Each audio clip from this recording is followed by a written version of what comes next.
The hell? Who let you two in here? A sheriff's sergeant walked into Brenda's griddle house like he owned it. Every month, same routine. Collect his cash from the register, call it protection fees, and Brenda handed it over without a word. That's how Dale Hutchins ran his county. Dirty money in his pocket. But today, he stopped dead when he saw two black men sitting in a corner booth. Can we help you, officer? Yeah. Get out. I don't serve animals at people's tables. His partner gripped his fork, jaw locked, knuckles We paid pale. for our food, Sergeant. And I said move. Before I put you somewhere you belong.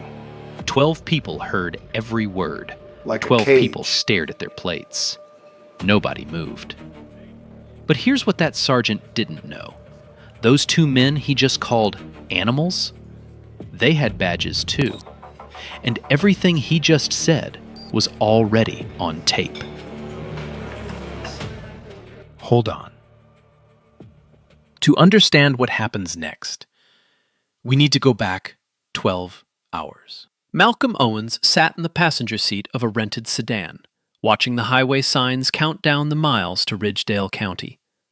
No government plates, no markings. Just two black men in a Honda Accord that could have belonged to anyone. He had a leather folder open on his lap. 8 complaint reports. Same name on every single one. Sergeant Dale Hutchins. Racial profiling, illegal stops, falsified reports. All of them closed by the local department with the same 2 words. Unfounded allegation. Terrence Blake drove. Former college linebacker. Quiet. The kind of guy who listened more than he talked. He glanced at the folder. 8 complaints in 3 years. And nobody did anything? Local oversight protects their own, Malcolm said. His voice was calm, measured, the tone of a man who'd seen this before. That's why we're here. 2 weeks ago, Captain Elaine Crawford had called them into her office at the State Bureau of Professional Standards. She slid the Ridgedale file across her desk and said one sentence. I need you to see if this is real. The assignment was simple. Spend a weekend in Ridgedale County. Eat at restaurants, walk around town, exist as 2 black men in public spaces. If Hutchins was dirty, he'd show himself. Body cameras concealed, audio recording, every second documented. Malcolm adjusted the rearview mirror and checked his reflection. Habit. Years of knowing that before he opened his mouth, people would see his skin first. He wore a polo shirt, jeans, a nice watch his wife bought him for their anniversary. He looked like a man on vacation. That was the point. Terrence broke the silence. You ever get tired of this? Of what? Being the test, the bait. Malcolm was quiet for a moment. Then he said, Yeah, every time. They crossed into Ridgedale County just after sunset. One main street, a courthouse with a Confederate memorial on the lawn, a gas station flying a Blue Lives Matter flag next to the American one, a hardware store, a church with a sign that read, All Welcome, though Malcolm had learned long ago that all didn't always mean all. And at the center of it, Brenda's Griddle House.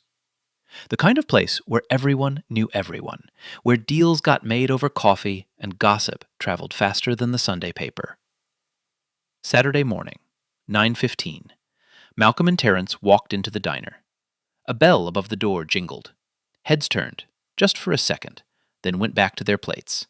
Curious glances, not hostile. Not yet. Brenda Carlisle, the owner, came over with 2 menus. 60-something, silver hair pulled back. She smiled, but it didn't reach her eyes. Sit anywhere you like. They took a corner booth, the kind with cracked red vinyl and a window view of Main Street. Malcolm could see the whole room from here. Another habit. The diner smelled like bacon grease and burnt coffee. The jukebox in the corner hummed low, some old country song Malcolm didn't recognize. Plates clattered in the kitchen. A waitress poured coffee at the counter, the ceramic mugs clinking together like church bells. They ordered pancakes, eggs, coffee. Normal. Easy. Terrence pulled out his phone, pretended to scroll. Really, he was checking the concealed recorder in his jacket pocket. Green light. Rolling. Malcolm sipped his coffee, watched the door. Near the register, a waitress leaned toward Brenda and whispered something. Malcolm caught the fragment. Hutchins usually comes in around 9:30. Brenda's whole body tensed. She wiped the same spot on the counter. Twice. 3 times. That told Malcolm everything. This man had weight in this town, the kind of weight that made people wipe counters that were already clean. Terrence saw it too. He set down his phone. He's coming. Malcolm nodded, didn't look up, just stirred his coffee and waited. The bell above the door jingled. Dale Hutchins walked in, full uniform, Ridgedale County Sheriff's Office patch on his shoulder, gun belt sitting heavy on his hips, mirrored sunglasses pushed up on his buzz-cut head, even though the sun wasn't in his eyes. Behind him, a younger deputy, mid-20s, Cody Lassiter, skinny kid with a fresh haircut and a uniform that looked like it still had creases from the package. The diner went half silent. Forks slowed. Conversations dropped to murmurs. Brenda straightened up behind the register like a student when the principal walks into class. Hutchins didn't head to the counter, didn't wave at the regulars. His eyes swept the room in one practiced motion and locked onto the corner booth where Malcolm and Terrence sat. He walked straight toward them. His boots hit the tile floor with that deliberate cop rhythm. Slow, heavy. The kind of walk that says, I have all the time in the world, and you don't. He stopped at the edge of their booth. Didn't sit, didn't lean. Just stood there, looking down at them like a man inspecting something he stepped in. Morning. His voice was casual, almost friendly. You boys passing through?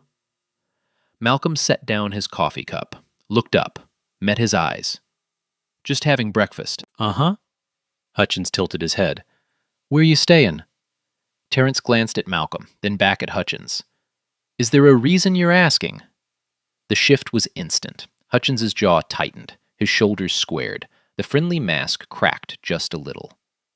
I'm asking because I'm asking. That a problem? No problem, Malcolm said, voice even. We're not staying anywhere. Just came in for food. Right. Hutchins pulled a small notepad from his belt, clicked a pen. I'm going to need to see some ID. Malcolm didn't move. For eating pancakes? For being in my county, Hutchins said. Not loud, not quiet, just flat, matter of fact, like it was the most reasonable thing in the world. Deputy Lassiter shifted his weight behind Hutchins. His eyes flicked between the booth and the floor. He looked like he wanted to be anywhere else. Malcolm reached into his jacket, slowly, visibly, 2 fingers, and pulled out a wallet, slid his driver's license across the table. Out of state, clean, current. Terrence did the same. Hutchins picked up both IDs like they were evidence at a crime scene, held Malcolm's up to the light, squinted at it, turned it over, ran his thumb across the surface like he was checking for a forgery. Lassiter, he said, without looking back. Run these. The deputy stepped forward, took the IDs, and walked back toward the door where his radio was clipped to his shoulder. His voice crackled low as he called it in to dispatch. The diner stayed quiet. Every person in that room was watching now, pretending not to watch. Eyes on plates, ears wide open. Malcolm's pancakes were getting cold. He didn't touch them. Hutchins stood there, arms crossed, staring down at them like he was waiting for one of them to blink first. 30 seconds passed. 40. The dispatcher's voice came back through Lassiter's radio, tinny, distant. Malcolm couldn't make out the words, but he saw Lassiter's face. No change, no surprise. Clean return. Lassiter walked back over and handed the IDs to Hutchins. Both clear. No wants, no warrants. Hutchins didn't move. Didn't hand the IDs back. A clean return should have ended it. That's how it works. No warrants, no holds, no reason to detain. You hand back the IDs, say have a nice day, and walk away. Hutchins didn't walk away. He set the IDs on the table, but didn't push them across. Left them just out of reach. Then he leaned in, not sitting, just bending down so his face was level with theirs. We've had some break-ins around here lately, he said. Voice low now, just for them.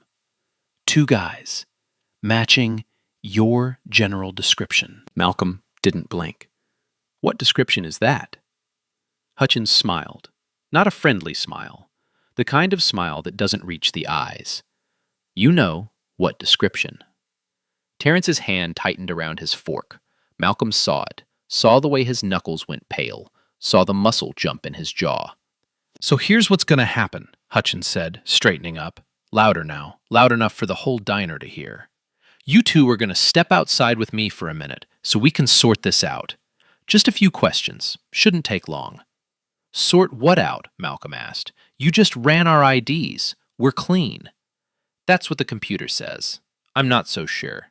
Hutchins tapped the table with his knuckle, twice, sharp. Outside. Now. Nobody in that diner said a word. Brenda clutched a dish towel at the register.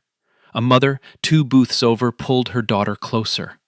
An old man at the counter stared at his eggs like they held the secrets of the universe.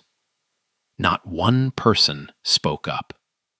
Malcolm reached into his pocket, slowly, always slowly, and pulled out a $20 bill. Set it on the table next to his half-eaten pancakes. Terrence did the same. They stood up. Malcolm buttoned his jacket. 1 button at a time. Every movement deliberate. Controlled. Hands visible. No sudden motions. The choreography black men learn before they learn to drive. Hutchins stepped back, gestured toward the door with his chin. After you. They walked, Hutchins behind them, Lassiter behind Hutchins. Every eye in that diner tracked them to the door. The bell jingled again as they stepped outside into the bright Saturday morning sun. The parking lot was gravel. Hot already. The kind of heat that makes the air shimmer. Hutchins' patrol car sat in the handicap spot. No placard, no reason. Just because he could. Over here, Hutchins said, pointing to the front of the cruiser. Hands on the hood. Malcolm stopped. Turned. Sergeant, with respect, what's the probable cause here? Probable cause is I said so. Hands on the hood. Both of you. Terrence looked at Malcolm. Malcolm gave the smallest nod. They stepped forward, placed their hands flat on the hood of the cruiser. The metal was hot, scorching. Malcolm felt it through his palms. He didn't flinch. Hutchins keyed his radio. Dispatch, this is Hutchins. I'm at Brenda's with 2 suspicious individuals, requesting a backup unit to my location. Suspicious individuals. That's what they were now. 2 men, eating pancakes. Suspicious. The dispatcher's voice came back. Copy that, Sergeant. Unit en route. Malcolm's concealed body camera was recording everything. Every word, every angle. The sun glinting off Hutchins's badge. The way his hand rested on his belt. The way Lassiter stood off to the side, staring at the ground like he was trying to disappear. Terrence's audio recorder was running in his jacket pocket, crystal clear, time-stamped. Hutchins walked around to the trunk of their rental car, stood there, looked at Malcolm. Pop it. Do you have a warrant? I don't need a warrant. Pop the trunk, or I'll pop it myself. Malcolm reached into his pocket, slowly, always slowly, and pressed the key fob. The trunk clicked open. Hutchins lifted it, looked inside. A duffel bag, a laptop case, a jacket, normal travel stuff. He unzipped the duffel, pulled out clothes, shook them, tossed them back in, opened the laptop case, rifled through papers. "What exactly are you looking for, Sergeant?" Malcolm asked. His voice was calm, but there was an edge now. Sharp. Thin. "I'll know it when I see it," Hutchins muttered. He found nothing, because there was nothing to find. He slammed the trunk shut, walked back around, stood behind Malcolm and Terrence with his arms crossed.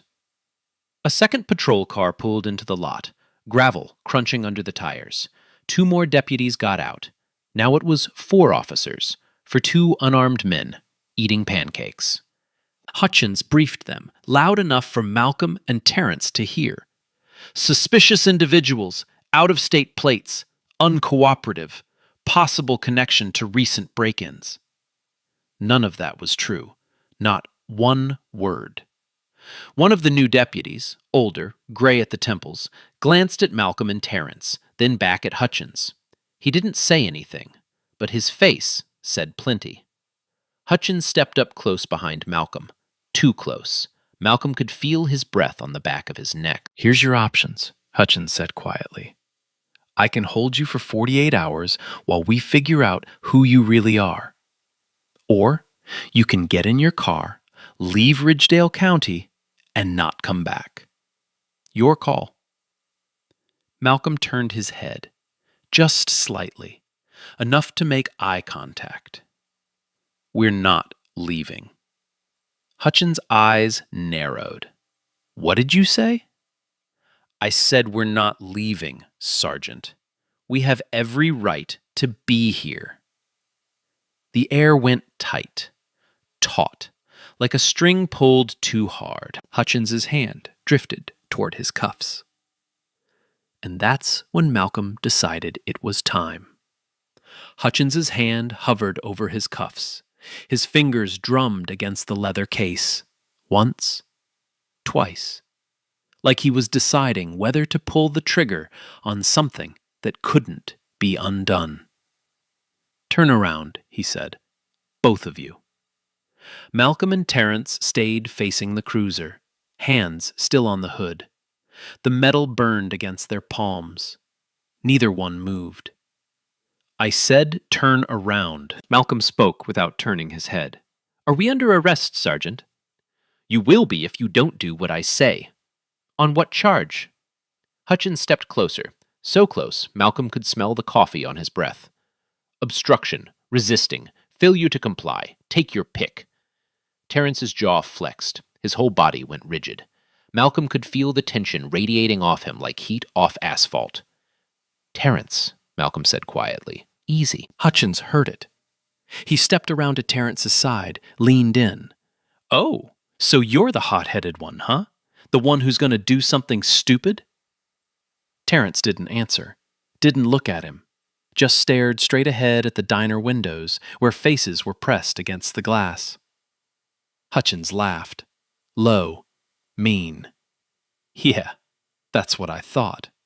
All bark." He walked back to Malcolm, pulled a pair of black gloves from his belt, latex, snapped them on, slow, deliberate. The sound cracked in the quiet parking lot. "Hands behind your back," Hutchins said. "For what?" Malcolm asked. "Pat down. Standard procedure. We already complied with your illegal stop and illegal search. Now you want to put your hands on us?" Hutchins grabbed Malcolm's wrist. Hard. Yanked it behind his back. Malcolm's shoulder twisted. Pain shot down his arm. He didn't make a sound. "I don't remember asking your opinion," Hutchins said into his ear. He patted Malcolm down, rough, aggressive, hands running up his legs, along his sides, across his chest. Every motion designed to humiliate, to remind Malcolm who had the power here. He found the phone in Malcolm's pocket, pulled it out, looked at the screen. "This unlocked?" "No, unlock it. That's my personal property. You have no right."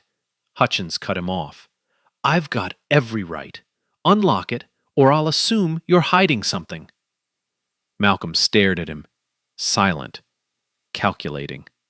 Hutchins tossed the phone onto the hood of the cruiser, screen down. It clattered against the metal. Fine. We'll get a warrant. Hold you till it comes through. See how patient you feel in a cell. He moved to Terrence. Did the same thing. Hands rough, invasive. Terrence's breath came hard through his nose, his fists clenched, unclenched. Relax, big guy, Hutchins said, patting his shoulder like they were old friends. I'm just making sure you're not carrying anything you shouldn't be. He found Terrence's phone, held it up. This one unlocked? Terrence didn't answer. Hutchins smiled, tossed it onto the hood next to Malcolm's. Two guys with locked phones. That's interesting. Real interesting. He stepped back, pulled off the gloves, tossed them onto the ground. Then he turned to Lassiter and the two other deputies standing a few feet away. Every time, Hutchins said, loud, casual, like he was talking about the weather. Every damn time these people roll through town, something goes missing. Every single time. Lassiter shifted his weight, looked at his boots. The other two deputies didn't react, just stood there, stone-faced, silent witnesses. Malcolm turned his head, just enough, caught Hutchins's eye. These people? Hutchins shrugged. You said it, not me. The mask was off now, fully, completely. This wasn't about break-ins, wasn't about probable cause or procedure or public safety. This was about skin, about power, about a man in the uniform deciding who belonged and who didn't. Hutchins walked over to the rental car, crouched down, looked at the license plate, ran his fingers along the frame like he was searching for something hidden. Where'd you say you were from? He called over his shoulder. We didn't, Malcolm said. Hutchins stood up, walked back over, hands on his hips. See, that's your problem. You got an attitude. You think you're smart. I've dealt with guys like you before. You come into small towns thinking you own the place, thinking nobody's going to check you. He leaned in close enough that Malcolm could see the sweat beading on his forehead, close enough to smell the stale cigarette smoke on his uniform. But this is my town, Hutchins said, my county, and I decide who gets to walk around free and who doesn't. You understand that? Malcolm's voice was ice. I understand you perfectly, Sergeant. Something flickered in Hutchins' eyes. Anger. Or maybe recognition. Like some part of him knew he'd just crossed a line he couldn't uncross. But he didn't back down. He turned to the other deputies. Run a full background check, both of them. I want employment history, known associates, prior addresses, everything. One of the deputies hesitated. Sergeant, we already ran their IDs. I said run it again, Hutchins snapped. And this time, dig deeper. The deputy nodded, walked back to his cruiser. Hutchins turned back to Malcolm and Terrence. You two are going to stand right here. Don't move. Don't talk. Don't even breathe wrong. You got me? They didn't answer. Minutes passed. 5. 10. The sun climbed higher. Sweat dripped down Malcolm's back. His arms ached from holding them behind him, but he didn't move, didn't complain. This was the test. This was what they came for. Hutchins paced, back and forth, gravel crunching under his boots. He kept glancing at them, then at the diner, then back at them, like he was waiting for something, an excuse, a reaction. Anything to justify what he'd already decided to do. Finally, he stopped in front of Malcolm. You know what I think? Hutchins said. I think you two are running something. Drugs, maybe. Stolen goods. Something. Nobody drives 3 hours just to eat pancakes in the middle of nowhere. We're not running anything, Malcolm said. Prove it. I don't have to prove anything. That's not how this works. Hutchins' face went red. His hand shot out, grabbed Malcolm's collar, twisted it, pulled him forward. "Let me tell you how this works," Hutchins hissed. Spit flecked his lips. "You do what I say, when I say it, or you spend the weekend in a cell. That's how this works." Lassiter stepped forward. "Sergeant, stay back, Lassiter." Lassiter froze, hands half raised. He looked at Malcolm, then at Hutchins, then at the ground. Hutchins let go of Malcolm's collar, shoved him back against the cruiser. "Last chance. Get in your car. Leave. Don't come back, or I arrest you both right now for obstruction, resisting, and whatever else I feel like adding." The threat hung in the air, heavy, final. Malcolm straightened his collar, smoothed it down, looked Hutchins dead in the eye. "No," he said. Hutchins blinked. "What?" "I said no. We're not leaving." Terrence turned his head, looked at Malcolm, a question in his eyes. Malcolm nodded. Hutchins's face twisted. Rage. Disbelief. "You just made the biggest mistake of your life." He reached for his cuffs. Hutchins pulled the cuffs from his belt, metal gleaming in the sun. "Turn around. Hands behind your back. You're under arrest." Malcolm didn't move, and that's when everything changed. Holy shit. Imagine that's you standing there. 4 cops surrounding you. Your only crime was ordering breakfast. And this man just grabbed you by the throat in front of everyone. Now picture yourself saying no to him. That's guts. Hutchins reached for Malcolm's arm. The cuffs dangled from his other hand. "I said turn around!" Malcolm reached into his jacket. Hutchins froze. His hand shot to his holster. "Don't!" "Easy," Malcolm said. His voice was calm, steady. His hand moved slowly, deliberately. 2 fingers, nothing else. He pulled out a black leather wallet, flipped it open. Gold badge, state seal, engraved letters that read, "Bureau of Professional Standards, Internal Affairs Division." The air went dead silent. Hutchins stared at the badge. His mouth opened, closed, opened again. No words came out. Malcolm's voice changed, still calm, but different now, carrying weight, authority. The kind that doesn't need to be loud. "Sergeant Dale Hutchins, badge number 4412. My name is Malcolm Owens, senior investigator with the State Bureau of Professional Standards.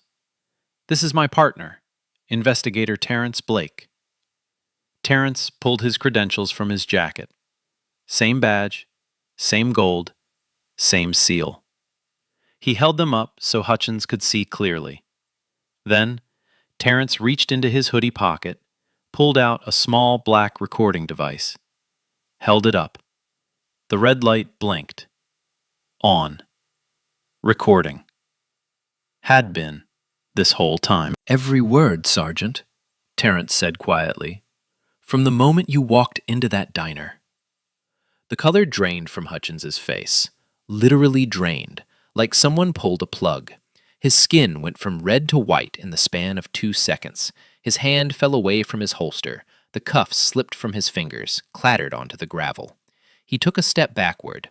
The first time in this entire encounter, he'd yielded ground. "Now wait," his voice cracked.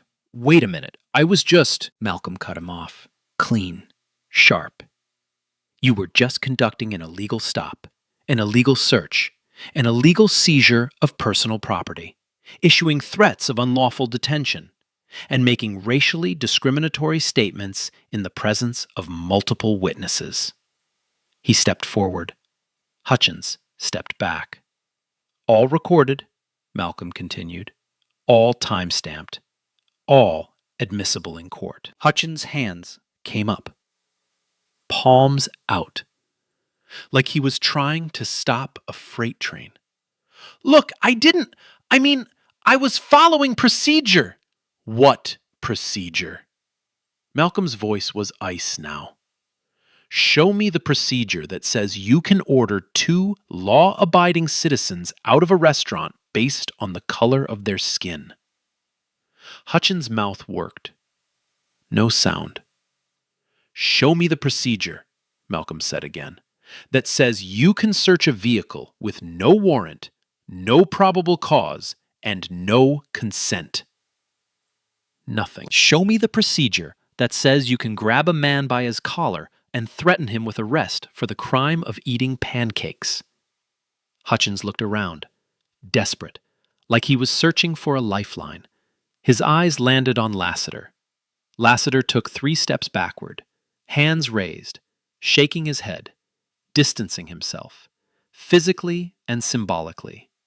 The 2 other deputies did the same. One of them actually turned around, faced the other direction, like he couldn't bear to watch. Malcolm pulled out his phone, the one Hutchins had thrown onto the hood of the cruiser, unlocked it with his thumb, tapped the screen, held it to his ear. "Captain Crawford," he said. "Professional, clipped. This is Owens. We have more than enough.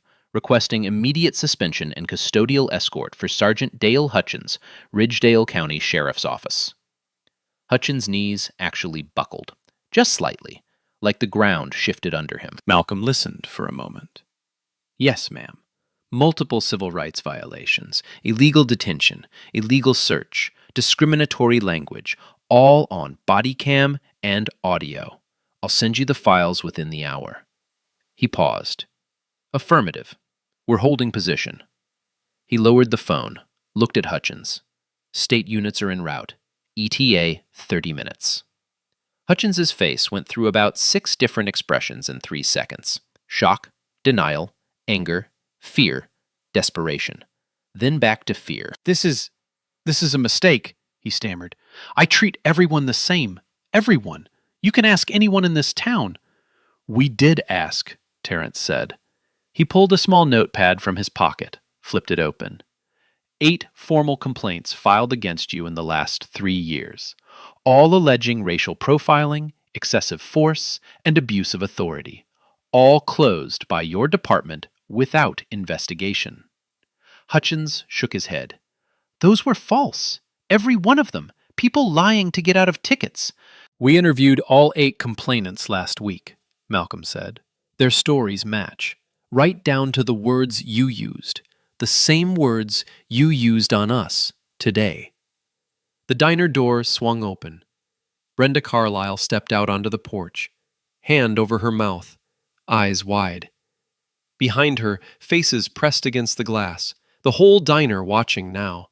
No pretense, no looking away. One of the old men at the counter, the one who'd been staring at his eggs, stood up, walked to the window, put his hand on the glass.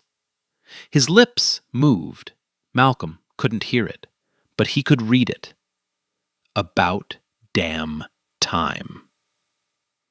Hutchins tried again, scrambling now. "I was doing my job, that's all, just doing my job." "Your job," Malcolm said, "is to serve and protect, not to humiliate, not to target people based on skin color, not to abuse your authority because you think nobody's watching." He stepped closer, close enough that Hutchins had to look up at him now.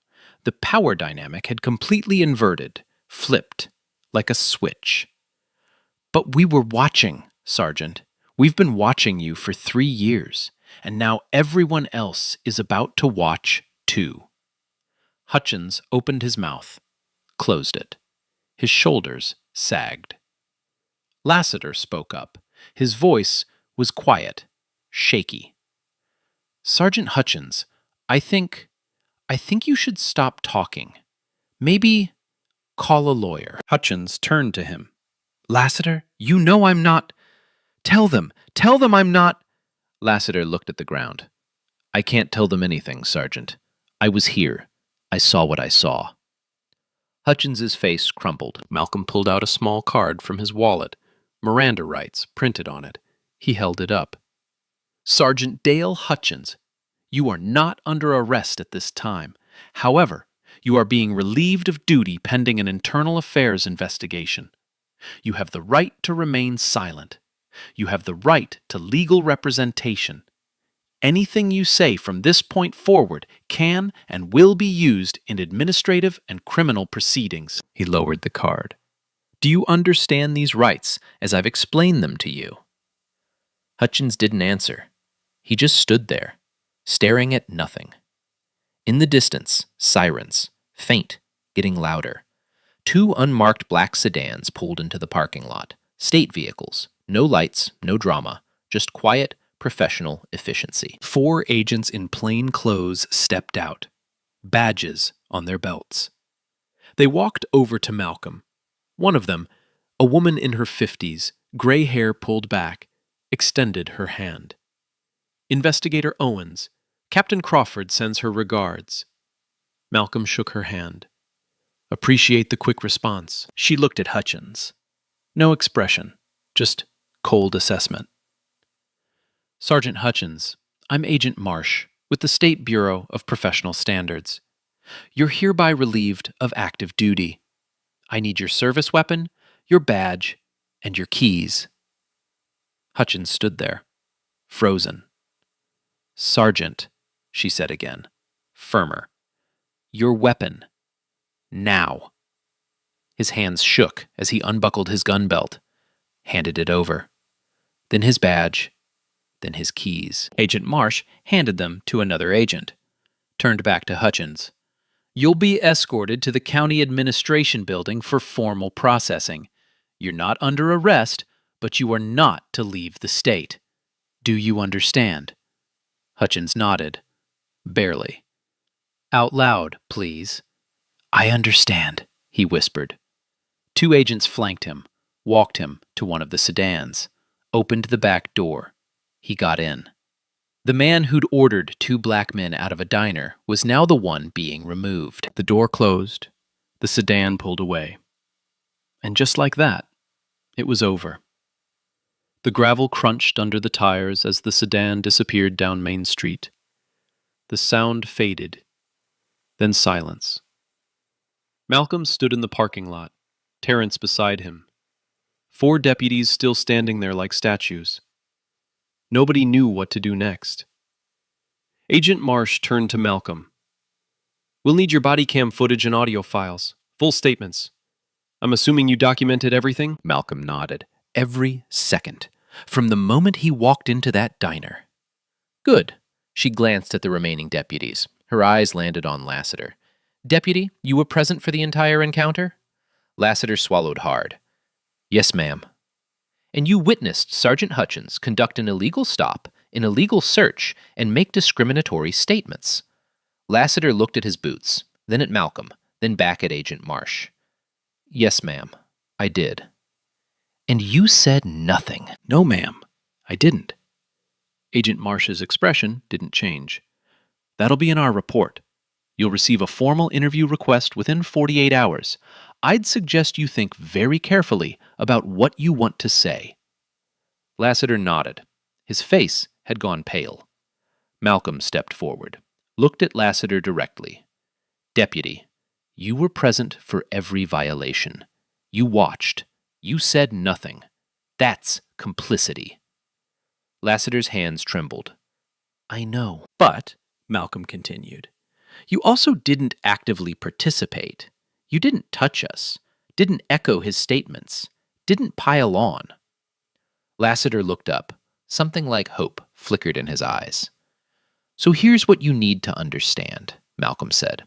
His voice was firm, but not cruel. "You're going to have a choice in the coming weeks. You can cooperate with this investigation, tell the truth, help us understand how deep this goes. Or you can try to protect him and go down with him." He let that sink in. "I'd think very carefully about which path you choose." Lassiter nodded slowly. "Yes, sir." Malcolm turned away, walked toward the diner. Brenda Carlyle was still standing on the porch. Her hands were shaking. The dish towel she'd been holding earlier was twisted into a knot. Malcolm stopped at the bottom of the steps, looked up at her. "Ma'am," he said gently, "I'm going to need to ask you some questions about what you witnessed today, and about anything else you might have seen over the years. Brenda's eyes filled with tears. I've watched him do this for so long.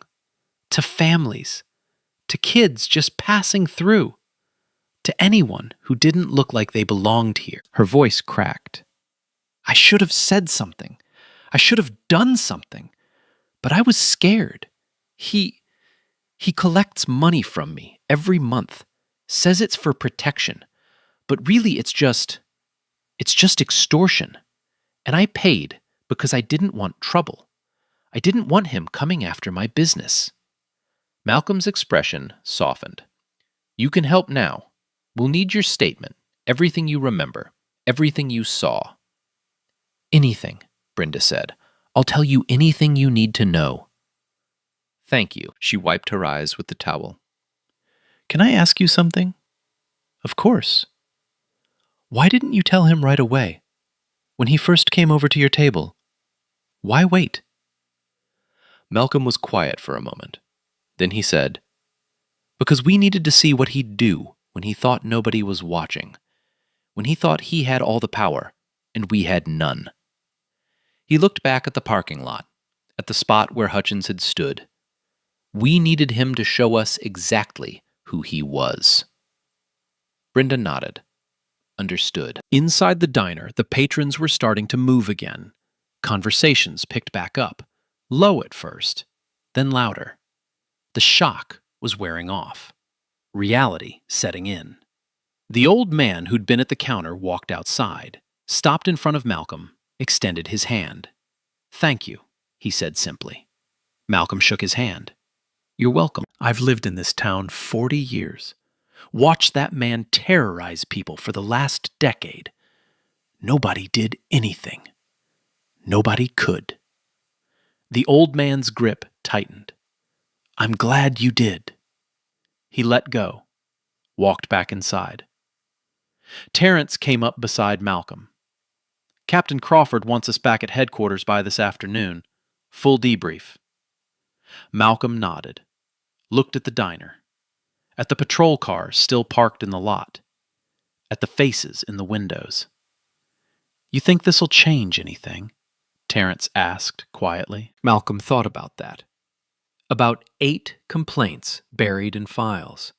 About 3 years of silence. About 12 people who watched and said nothing until it was already over. Maybe, he said finally, but only if people decide they're tired of looking away. They walked back to their rental car. The hood was still warm from where their hands had been pressed against it. Malcolm opened the driver's side door, paused, looked back one more time. Deputy Lassiter was still standing in the parking lot, alone now, staring at the spot where Hutchins had been. He looked lost. Malcolm got in the car, started the engine. Think he'll cooperate? Terrence asked. Yeah, Malcolm said. I think he will. They pulled out of the parking lot, drove down Main Street, past the courthouse with its Confederate memorial, past the gas station with its flags, past the hardware store and the church. Behind them, Ridgedale County looked the same as it had that morning. But something had shifted. Something had cracked. And cracks, Malcolm knew, were where the light got in. 3 weeks later, the story broke wide open. Investigative journalist Denise Traylor sat in her editing bay at the state's largest news affiliate. On her screen, body cam footage played in crystal clear, high definition. Hutchins walking into the diner. The contempt in his voice. The illegal search. The grab. The threats. Every single frame time-stamped. Documented. Undeniable. Her producer leaned over her shoulder. When can we air this? Tonight, Denise said. Lead story. At 6 o'clock, the footage hit the airwaves. By 6:15, it was on social media. By 7, it had 500,000 views. By midnight, it had gone viral. The comment section exploded. Thousands of people sharing their own stories, names of other officers in other counties who'd done the same thing. Hashtags trended. Hashtag Ridgedale County. Hashtag Hutchins exposed. Hashtag badges don't mean immunity. Civil rights organizations issued statements. The ACLU, the NAACP, local advocacy groups, all demanding accountability. The Ridgedale County Sheriff's Office switchboard lit up like a Christmas tree. Hundreds of calls, emails flooding the inbox. Sheriff Tom Bradshaw called an emergency press conference, stood behind a podium with the county seal on it, cameras flashing. Sergeant Hutchins's behavior does not represent the values of this department. We have zero tolerance for discrimination of any kind. A reporter shouted from the back. Sheriff, you had 8 complaints against Hutchins. Why were they all dismissed? Bradshaw's jaw tightened. Those complaints were reviewed by our internal oversight committee and deemed to be without merit at the time. All 8 of them? That was the determination, yes. Denise Traylor stood up. Sheriff, the body cam footage shows 4 other deputies at the scene. None of them intervened. Doesn't that suggest a systemic problem? Bradshaw hesitated. We're reviewing the actions of all personnel involved. When did that review start? Before or after the footage went public? The sheriff didn't answer that. 2 days later, Captain Elaine Crawford held her own press conference. Different tone entirely. Sergeant Dale Hutchins operated with impunity for 3 years because the system designed to hold him accountable chose not to. 8 complaints were filed. 8 times, victims were dismissed. She paused. Let that land. Those 8 complainants were re-interviewed. Their accounts are consistent, detailed, corroborated by evidence. Every single complaint was valid. Every single one was ignored. She looked directly at the cameras. Sergeant Hutchins has been charged with multiple federal civil rights violations: unlawful detention, illegal search and seizure, official misconduct, falsifying police reports related to prior incidents. Her message was clear. This wasn't just about Hutchins anymore. The trial began 4 months later. Federal courthouse. Packed gallery. Hutchins sat at the defense table in a borrowed suit. No uniform, no badge. Just a man waiting for judgment. The prosecution played the body cam footage. Every juror watched. Some leaned forward. One woman in the back row wiped her eyes. Malcolm testified. Calm, precise. The defense attorney tried to rattle him. Investigator Owens, isn't it true you were trying to provoke my client? Malcolm looked at the jury. We were eating pancakes. If that's provocative, then yes. A few jurors smiled. Terrence testified next, corroborated everything, played segments of the audio. I don't serve animals at people's tables. Get your black asses out that door. The jury heard it all. Brenda Carlisle took the stand. Her voice shook. I watched him target people for years. Families on road trips, college kids, anyone who didn't look like they belonged. I didn't report it because I was afraid. She looked at the jury. I'm ashamed I didn't speak sooner. Deputy Lassiter testified under a cooperation agreement. He'd resigned 2 weeks after the incident. Did you witness Sergeant Hutchins conduct an illegal stop? Yes.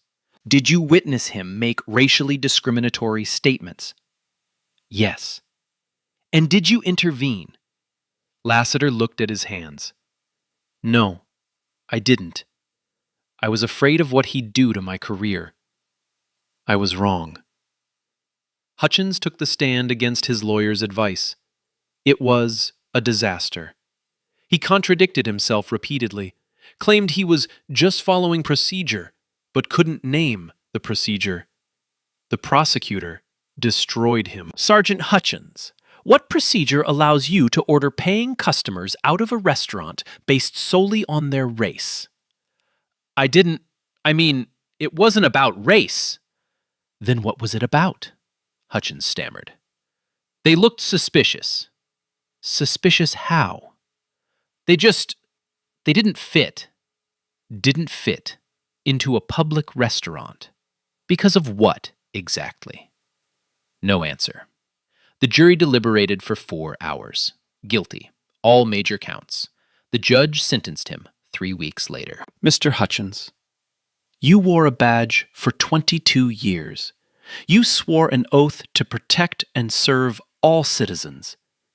Instead, you used that badge as a weapon. You targeted people based on skin color. You abused your authority. She looked at him over her glasses. 12 years in federal prison. Permanent disqualification from law enforcement. Forfeiture of pension. Hutchins's head dropped. And the Ridgedale County Sheriff's Office is hereby placed under a federal consent decree. Mandatory reforms. External oversight. Comprehensive retraining. Effective immediately. The gavel came down. In the gallery, Brenda Carlyle exhaled for the first time in months. Malcolm sat in the back row, Terrence beside him. They didn't celebrate, just nodded once. Justice wasn't a victory. It was a correction. Back in Ridgedale County, things were changing. Slowly, painfully, but changing. 2 additional deputies were terminated for complicity. Both faced separate charges. The county hired an independent oversight board, civilian-led, real authority. Brenda's griddle house stayed open. Business actually picked up. She hung a small wooden sign near the booth where Malcolm and Terrence had sat. It read, "Everyone belongs here." Not everyone in Ridgedale County liked the changes. Some people grumbled, said it was government overreach, but others, quietly, carefully, started to speak up about things they'd seen, things they'd ignored. The cracks were widening, and light was getting in. 6 months after the trial, Malcolm Owens sat in his new office on the 4th floor of the State Bureau of Professional Standards headquarters, deputy director. The promotion came with a corner office and a view of the Capitol building. More importantly, it came with authority. Real authority. The kind that could change systems, not just individuals. He still traveled, still investigated dirty cops, but now he also supervised 30 investigators across the state, trained new recruits, rewrote policy manuals, made sure that what happened in Ridgedale couldn't happen again, or at least couldn't happen quietly. On Saturdays, when he was on the road, he still ate breakfast at diners, always pancakes, always a corner booth. Old habits. Terrence Blake transferred to the Bureau's training division. He stood in front of classrooms full of new police academy graduates and told them the Ridgedale story, showed them the body cam footage, made them watch every uncomfortable second. Then he'd ask them one question. What would you have done if you were Deputy Lassiter? The room always went silent. That silence was the point. Cody Lassiter resigned from law enforcement the week after he testified. He spent 3 months doing nothing, just thinking, processing, figuring out who he wanted to be. Then he enrolled in law school. He was 30 years old, starting over, carrying the weight of what he'd witnessed and what he'd failed to do.